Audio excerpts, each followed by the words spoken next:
ಮಾತಾ ಜೈ ಜೈ ಶ್ರೀ ಮಾತಾ. ಜೈ ಶ್ರೀ ಮಾತಾ. ಜೈ ಜೈ ಶ್ರೀ ಮಾತಾ. ಇವತ್ತು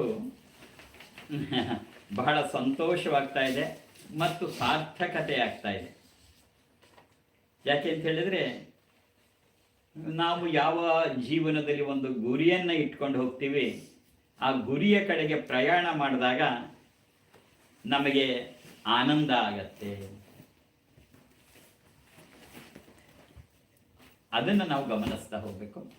ಯಾಕೆ ಅಂತ ಹೇಳಿದ್ರೆ, ಲಲಿತಾ ಸಹಸ್ರನಾಮ ಕಲಿಕಾ ವರ್ಗ, ಶ್ರೀ ಲಲಿತಾ ಕಲಿಕಾ ವರ್ಗ ಅಂಥೇಳಿ ಅದನ್ನು ಪ್ರಾರಂಭ ಮಾಡಿ ಇವತ್ತಿಗೆ 6 ವರ್ಷಗಳು ಕಳೆಯಿತು.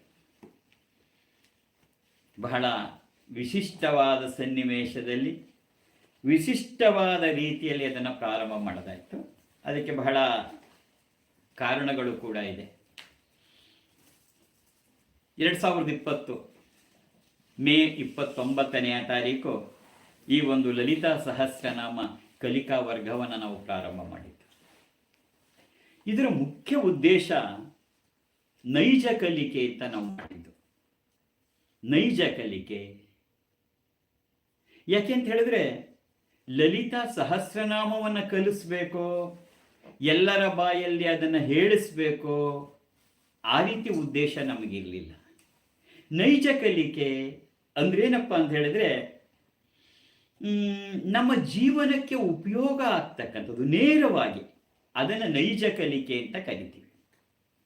ಇಲ್ಲದೇ ಕಲಿಕೆ ಇರುತ್ತೆ, ಕಲಿಕೆ ಇಲ್ಲ ಅಂತ ಕಲಿಕೆ ತಪ್ಪು ಅಂತಲ್ಲ, ಆದರೆ ಅನೇಕವು ನಮ್ಮ ನಿಜ ಜೀವನಕ್ಕೆ ನೇರವಾಗಿ ಉಪಯೋಗಕ್ಕೆ ಬರಲ್ಲ. ಉದಾಹರಣೆಗೆ, ಇವತ್ತು ನಾವು ಮ್ಯಾಥಮೆಟಿಕ್ಸಲ್ಲಿ a+b² = a² + 2ab + b² ಅಂತ ಕರಿತೀವಿ. ಆದರೆ ಅದು ಜೀವನದಲ್ಲಿ ಎಲ್ಲರೂ ಉಪಯೋಗಕ್ಕೆ ಬರುತ್ತಾ? ನಿನಗೆ ಅರ್ಥ ಆಗಬೇಕು ಅಂದರೆ ನೈಜ ಕಲಿಕೆ ಅನ್ನೋದು ಮೊದಲು ಅರ್ಥ ಆಗಬೇಕು.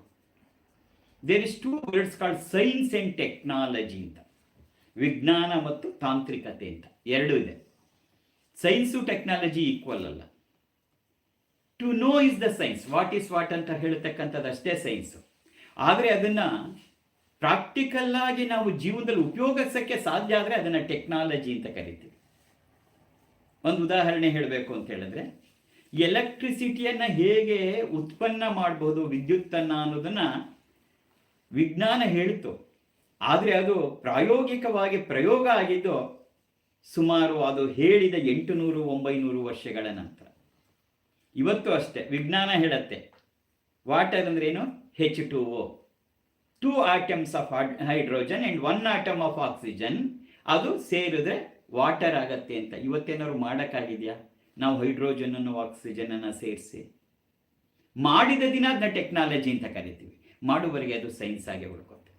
ಹಾಗೆ ಪ್ರತಿಯೊಂದು ವಿದ್ಯೆಯಲ್ಲೂ ಕೂಡ 2 ಇರುತ್ತೆ. ಒಂದು ತಿಳ್ಕೊಳ್ತಕ್ಕಂಥದ್ದು, ಒಂದು ನಮ್ಮ ಜೀವನಕ್ಕೆ ಉಪಯೋಗವಾಗ್ತಕ್ಕಂಥದ್ದು ನೇರವಾಗಿ. ಆ ನೇರವಾಗಿ ಉಪಯೋಗ ಆಗೋದನ್ನೇ ನಾವು ನೈಜ ಕಲಿಕೆ ಅಂತ ಕರೀತಕ್ಕಂಥದ್ದು. ನೇರವಾಗಿ ಅದು ನಮ್ಮ ಜೀವನಕ್ಕೆ ಉಪಯೋಗ ಆಗಬೇಕು. ಯಾರೋ ಒಬ್ಬರು ಬಹಳ ವಿಶೇಷವಾಗಿ ಒಂದು PhD ಬರೀತಾ ಇದ್ರು ಈಜಿನ ಬಗ್ಗೆ. ಈಜನ್ನು ಎಷ್ಟೆತ್ತರದಿಂದ ಡೈವ್ ಮಾಡಿದ್ರೆ ಏನಾಗತ್ತೆ ಹೇಗೆ ಅಂತೇಳಿ ಬಹಳ ವಿಶೇಷವಾಗಿ ಅವರು ತಮ್ಮ ಮಹಾ ಪ್ರೌಢ ಪ್ರಬಂಧವನ್ನು ಅರ್ಪಣೆ ಮಾಡಿದರು.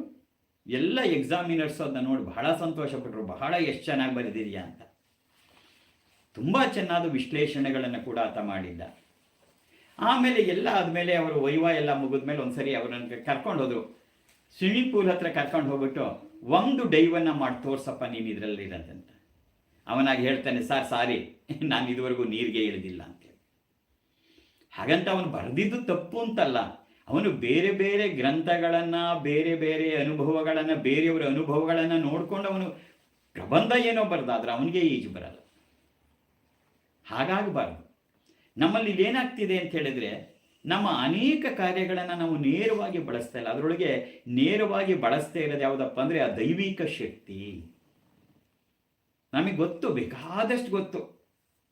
ಭಾಗವತಗಳನ್ನು, ಪುರಾಣಗಳನ್ನು, ಸ್ತೋತ್ರಗಳನ್ನು ಎಲ್ಲ ನೋಡಿದಾಗ ಆ ದಿವ್ಯವಾದ ದೈವಿಕ ಶಕ್ತಿ ಎಷ್ಟು ಅನುಪಮವಾದದ್ದು, ಎಷ್ಟು ಶ್ರೇಷ್ಠವಾದದ್ದು ಅನ್ನೋದು ನಮಗೆ ಗೊತ್ತಾಗ್ತಾ ಹೋಗುತ್ತೆ.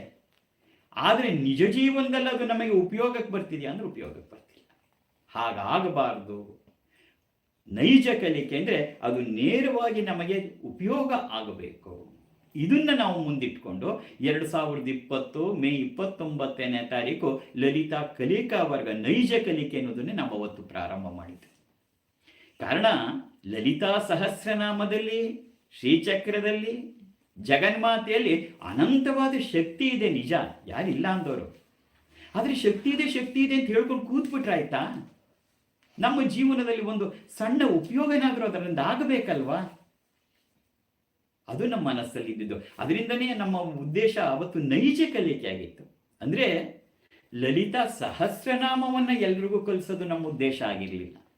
ಆದರೆ ಅದರಲ್ಲಿರ್ತ ಶಕ್ತಿಯನ್ನು ನಮ್ಮ ಜೀವನದಲ್ಲಿ ಕೆಲವನ್ನಾದರೂ ಬಳಸಿ ಇನ್ನೊಂದಷ್ಟು ಜೀವನವನ್ನು ಹಸನು ಮಾಡಿಕೊಂಡು ನಾವು ನಗನಾಗ್ತಾ ಇರೋಕ್ಕೆ ಸಾಧ್ಯ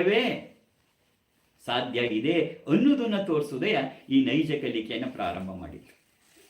ಪ್ರಾರಂಭದಲ್ಲಿ ಬರೀ 250 ಜನ ಇದ್ದಿದ್ದು.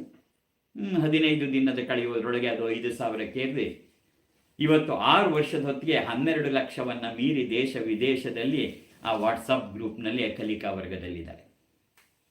ನಮ್ಮ ಮುಖ್ಯವಾದ ಉದ್ದೇಶ ಲಲಿತಾ ಸಹಸ್ರನಾಮವನ್ನು ಲಕ್ಷಾಂತರ ಜನ ಕಲಿತ್ಬಿಟ್ಟು ಒಂದು ದಿನ ಸಮಾರಂಭ ಮಾಡಿ ನಾವು ಅದನ್ನು ಸಮರ್ಪಣೆ ಮಾಡಬೇಕು, ಆ ಥರದ ಉದ್ದೇಶ ಇಲ್ಲ.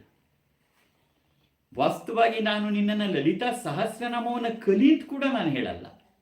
ಆದರೆ ಅದರಲ್ಲಿರುವ ಶಕ್ತಿ ನಿನ್ನ ಜೀವನಕ್ಕೆ ಉಪಯೋಗ ಬರುವ ಹಾಗೆ ಮಾಡಿಕೊಳ್ಳೋಕ್ಕೆ ಸಾಧ್ಯ ಇದೆ. ಅದನ್ನು ನೋಡು, ಅದನ್ನು ಗಮನಿಸು ಅಂತ ಹೇಳ್ತಕ್ಕಂಥದ್ದಷ್ಟೇ ನನ್ನ ಕೆಲಸ ಆಗಿರ್ತಕ್ಕಂಥದ್ದು.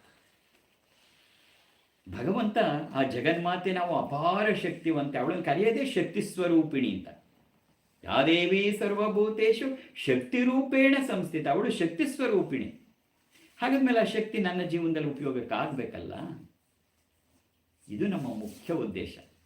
ಪ್ರಾರಂಭ ಆದ ಕೆಲವೇ 1 ತಿಂಗಳು 2 ತಿಂಗಳೊಳಗೆ ಯಾರೋ ಒಬ್ರು ಹೇಳಿದ್ರು, ಯಾರೋ ಒಬ್ಬರು ತಾಯಿ ಮೆಸೇಜ್ ಮಾಡಿದ್ರು, ಅಪ್ಪಾಜಿ ನಾವು 25 ವರ್ಷದಿಂದ ಲಲಿತಾ ಸಹಸ್ರನಾಮ ಕಲಿತಿದ್ವಿ, ಏನೂ ಉಪಯೋಗ ಆಗಿರಲಿಲ್ಲ. ಆದರೆ ನಿಮ್ಮ ಗ್ರೂಪಿಗೆ ಸೇರಿದ ಮೇಲೆ ನಮ್ಮ ಜೀವನದಲ್ಲಿ ಹಾಗಾಯಿತು ಹೀಗಾಯಿತು ಅಂತ ದೊಡ್ಡದಾಗಿ ಬರೆದಿದ್ರು. ನಾನು ಅವತ್ತು ಅವರಿಗೆ ರಿಪ್ಲೈ ಕಳಿಸಿದ್ದೆ, ತಾಯಿ ನೀವು 25 ವರ್ಷದಿಂದ ಹಸು ಸಾಕುದ್ರಿ, ಆದರೆ ಅವತ್ತಾರು ಒಂದು ದಿನ ಹಾಲು ಕರೆದು ಕುಡಿದು ನೋಡಿದ್ರ? ಹಾಗೆ ನಮಗೆ ನೀವು ಲಲಿತಾ ಸಹಸ್ರನಾಮ ಕಲಿಯೋದು ಮುಖ್ಯ ಅಲ್ಲ. ನಾನು ಹಸು ಸಾಕೋದು ಹೇಳ್ಕೊಡಕ್ಕೆ ಬಂದವನಲ್ಲ, ಹಾಲು ಕರೆಯೋದು ಹೇಳ್ಕೊಡಕ್ಕೆ ಬಂದಿದ್ದವನು. ಲಲಿತಾ ಸಹಸ್ರನಾಮವನ್ನು ಕಲಿಸೋದಾಗಲಿ ಅದನ್ನು ಪ್ರಚಾರ ಮಾಡೋದಾಗಲಿ ಅದು ಯಾವುದೂ ನಮ್ಮ ಗುರಿ ಅಲ್ಲ. ಆದರೆ ಅದನ್ನು ನಮ್ಮ ಜೀವನದಲ್ಲಿ ಬಳಸ್ಕೊಳ್ಳೋಕ್ಕೆ ಹೇಗೆ ಸಾಧ್ಯ ಅಂತನ್ನೋದನ್ನು ತೋರಿಸ್ಬೇಕು ಅಂತ ಇವತ್ತು ನಂಬಲಸದಳವಾದಂಥ ಘಟನೆಗಳು ನಡೆದು ಹೋಗ್ತಾ ಇದೆ. ಏಕೆಂದರೆ ತಾಯಿ ಅಪಾರವಾದಂಥ ಶಕ್ತಿ. ನಾವು ಬಹುಮುಖ್ಯವಾಗಿ ಲಲಿತಾ ಸಹಸ್ರನಾಮವನ್ನೇ ಯಾಕೆ ಇದಕ್ಕೆ ಆಯ್ಕೊಂಡು ಮಾಡಿಕೊಂಡು, ಇದೊಂದು ಶಕ್ತಿ ಪ್ರಯೋಗ ಅಂದರೆ ಆ ದೈವಿಕ ಶಕ್ತಿನ ನಮ್ಮ ಜೀವನದಲ್ಲಿ ಹೇಗೆ ಬಳಸ್ಕೋಬಹುದು ಅಂತಕ್ಕಂಥದ್ದು. ಇದಕ್ಕೆ ನಾವು ಆಯ್ಕೆ ಮಾಡಿಕೊಂಡಿದ್ದು ಶ್ರೀ ಲಲಿತಾ ಸಹಸ್ರನಾಮವನ್ನು.